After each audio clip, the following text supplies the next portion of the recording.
big. She's a novelty for Australia. We've not had a battleship here since World War II. But of course, she is the ship in which the surrender was signed at the end of World War II. And we are trying to talk about the preservation of peace. There's no greater symbol of peace, if you like, than that ship. Missouri has a total of 9 16-inch guns. If we fire a full broadside, all 9 guns at once, we can put about 18,000 pounds or 9 tons of ordnance in the air. Depends on the type of shell we use. Could be as high as about 19,000 pounds. Stand by for a demonstration of the 5-inch 38 gun mount's rapid fire capabilities on the starboard side.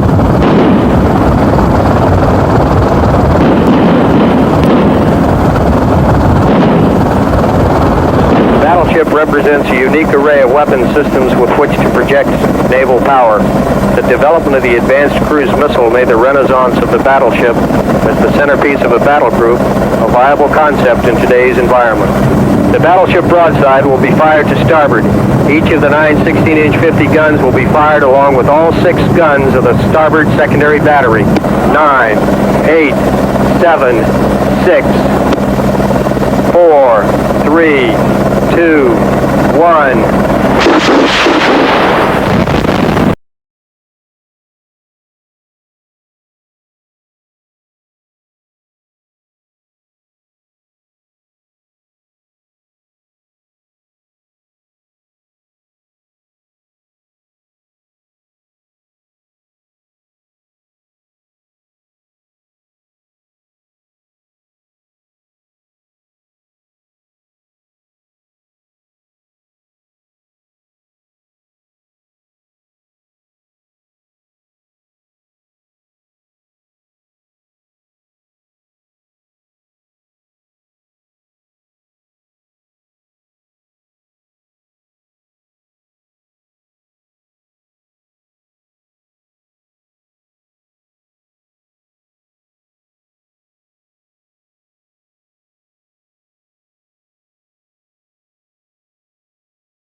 The 58,000-ton dreadnought came to anchor and was immediately the prime focus of attention.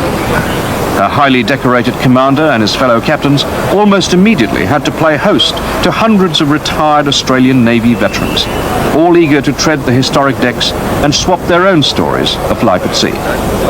And of course, everyone wanted a close look at those 16-inch guns. At the end of the war, in 1945, President Truman recalled the entire fleet back to the United States. And this ship came into New York Harbor. And I was 5 years old, standing on the running board of my dad's car. And I looked down on this ship, firing out a 21-gun salute for President Truman as he came aboard. And I said, when I grow up, I'm going to be a sailor on the Big Mo. The question was, is there a real sense of history in commanding this ship? There certainly is. As most of you probably know, this ship fought in World War II. It saw action in 1945 in the Iwo Jima and the Okinawa campaigns. Of course, the surrender ending the Second World War was signed on this deck that you're standing on right now and right behind the photographers over here. If you haven't seen that plaque embedded in the deck, then it's worth taking a look at. But that's the spot where the surrender was signed.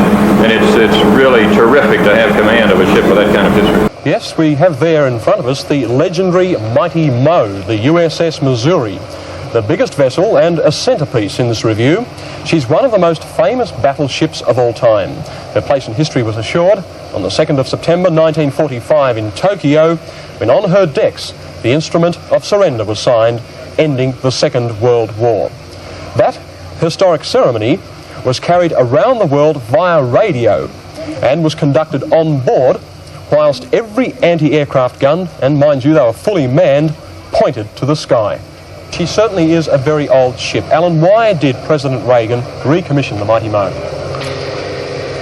Well, the fact is, John, that her armour was very suitable in these days of anti-ship missiles. She's got 13.5-inch steel on the side. She's less vulnerable to air attack because of anti-aircraft defence systems such as the Phalanx close-in weapon system. Well, speaking of weapon systems, let's take a look now at the tremendous firepower of Missouri during exercises off Sydney last Tuesday. First, a quick display of her close-in weapon system, 20mm ammunition at 50 rounds a second. Then Missouri's 6 twin mounts hurled a few projectiles weighing 30 kilos, a casual 15 kilometres. And then, as I was saying, and then there is the 3 gun turrets that can lob an almost 2-ton armour-piercing bomb 40 kilometres.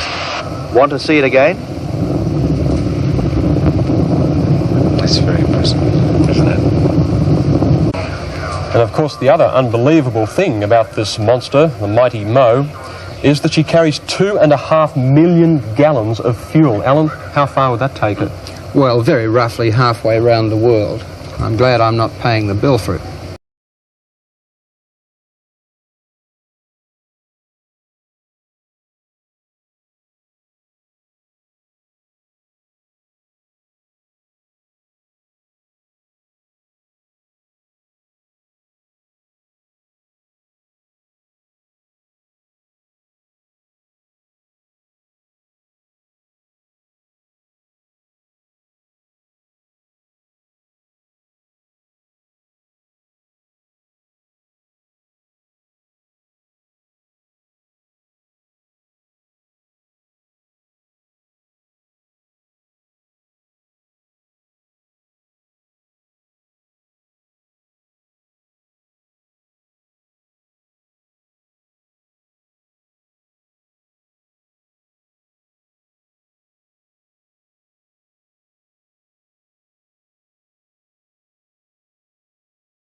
That's it.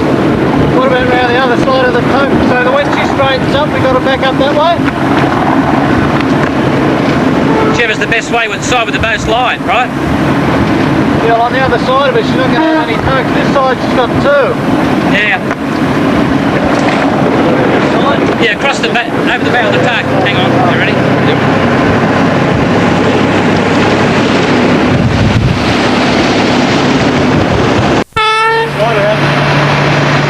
Slow?